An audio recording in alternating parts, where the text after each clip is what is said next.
నమస్తే అందరికీ. మీలో గుత్తి వంకాయ బిర్యానీ అంటే ఎంతమందికి ఇష్టమో కామెంట్ చేయండి. ముందుగా ఒక కడాయిలో ధనియాలు వేసి సువాసన వచ్చేదాకా వేయించుకోవాలి.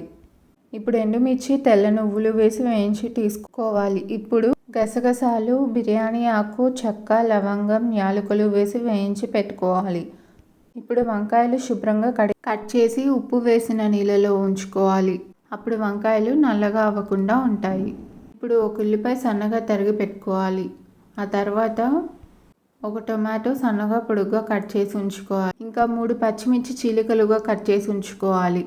ముందుగా వేయించి పెట్టుకున్న దినుసులు, ఎండు కొబ్బరి వేసి మెత్తగా గ్రైండ్ చేసుకోవాలి. 1 స్పూన్ అల్లం వెల్లుల్లి పేస్ట్, ఉప్పు, పసుపు, పచ్చిమిర్చి వేసి గ్రైండ్ చేసుకోవాలి. ఇప్పుడు గ్రైండ్ చేసి పెట్టుకున్న పేస్ట్ని వంకాయల్లో ఫిల్ చేసి ఉంచుకోవాలి. ఇప్పుడు కుక్కర్లో కొంచెం ఆయిల్ వేసి ముందుగా కట్ చేసి పెట్టుకున్న ఆనియన్స్ వేసి గోల్డెన్ బ్రౌన్ కలర్ వచ్చేదాకా వేయించుకోవాలి. ఇప్పుడు రెడీగా పెట్టుకున్న వంకాయలు వేసి ఫ్రై చేసుకోవాలి.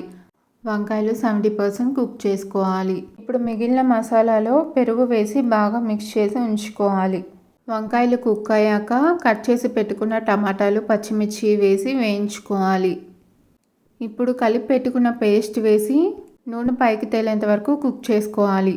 ఇప్పుడు 1 స్పూన్ ఉప్పు, కారం, పసుపు వేసి ఫ్రైడ్ ఆనియన్స్ వేసి మిక్స్ చేసుకోవాలి. ఇప్పుడు నానబెట్టిన బియ్యం వేసి వాటర్ పోసి బాగా కలుపుకోవాలి.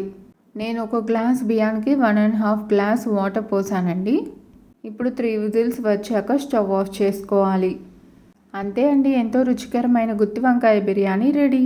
గుత్తి వంకాయ కూర కలుపుకొని 25 ముద్దలు పీకుమురా అనిపిస్తుంది కదా. ఇలాంటి మరిన్ని వీడియోస్ కోసం please like, share and subscribe to colour echoes.